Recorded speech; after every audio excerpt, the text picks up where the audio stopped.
How do you host a great women's networking event? I am Rachel Haig. We're about to network. We're about to have some fun. Hi, my name is Samantha Conway. We do business a little bit different. We got a cozy CEO event happening tonight, so all the ladies are in their pajamas, but we are the top women's networking events in Austin, Texas. I love seeing introductions like that tell people exactly what to do as soon as they come into something. I'm very pro signs like this. There is so much that we can learn from hosting with correct leadership. And I think that what these ladies are doing here with KonnectHer events in Austin, Texas, they're really doing that leadership to help a good networking event. I'm gonna show you at this event here in Austin, Texas, everything that they're doing.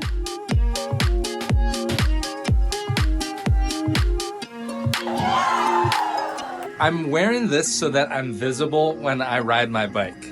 I like this bike. It's the one that I got at Costco. It's made by Jetson. This is how I look. I really like this font. This is the event that I'm going to tonight. My friend Rachel is running it, and we're gonna go upstairs. This is the check-in for their event. You can see them behind me. Here's how the check-in works. Rachel has just sent everyone into breakout groups, and you did something very smart. You said, I said, and if I see you talking to somebody you know, I will call you out. we do that during networking events because usually what will happen if you don't say that? Somebody will stay talking to the same person the entire night, which does not help people get outside their comfort zones and grow. It was very good. That was good. Thank you, Rachel. Of course. Sometimes it's helpful to do those things at a networking event to let people know and to give them the permission to go up and to talk to somebody else.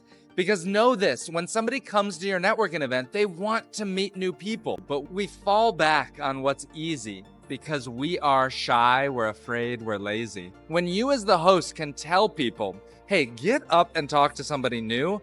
If I see you talking to someone you're with, I'm gonna come over and call you out. You bear the burden of awkwardness as the host, and that's what I want you to do and to think about as a host. That is your role as a leader. Then they did something like a talent show. This woman did a dance, and then this next woman, she started singing.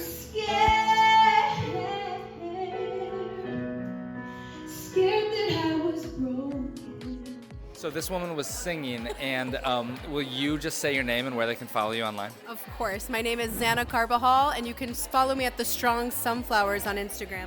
And how long have you been singing? Like, what's the story here? God, since birth. I've always wanted to be on Broadway. I always wanted to be a songwriter and never really believed I could. Would just kind of, sing in the shower, practice at home. Yes. And then I said F it this year, and I'm just going all out. You have a beautiful voice. Thank you. It was gorgeous. Thanks for singing tonight. Yeah, I appreciate you saying that. My pleasure. Thanks for singing. Check her out online. This is what they're talking about right now. What is something you're currently shedding, a belief that no longer serves you? Then Samantha got up and gave them instruction for the next activity. You're going to tell a story of maybe a time where you reached a burnout or a breakthrough or something that was hard while you were going through entrepreneurship, something that was hard that came up that made you tougher, right? Sometimes we like to be like, oh, these things always happen, but how did it serve you? I guarantee you can find it. I guarantee most of you already know it. 3, 2, 1, and go!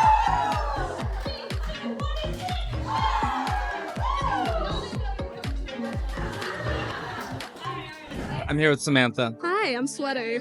You are a very good public speaker. Want to know something crazy? Yes.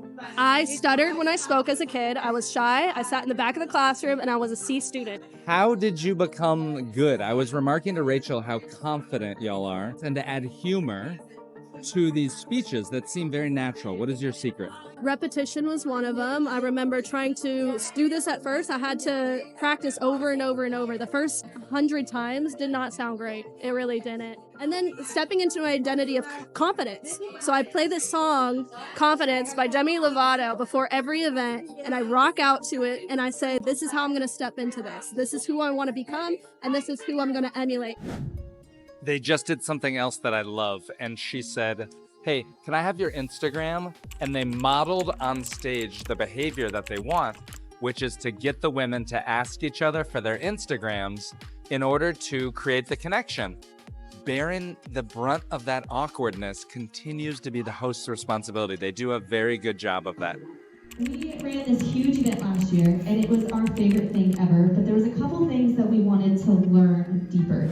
You just told me something interesting that you did, which was how you sold the tickets at South by. It was very guerrilla on doing it on airdrop. Can you say that? I am a firm believer of you got to get scrappy sometimes. Our goal one day is to host a South by event, but South by there's like 20 events going on. So you got to be seen, right? So here's what we did. We went to all of the events where we knew our type of client avatar was hanging out, which was women's events for business, and we turned our airdrop on and we linked up every person who had their airdrop on, and we sold about 20 tickets just in 60 minutes. The pro to this was we already have a pretty big audience here in Austin, so a big group of our girls were at these events, and they were also doing it too.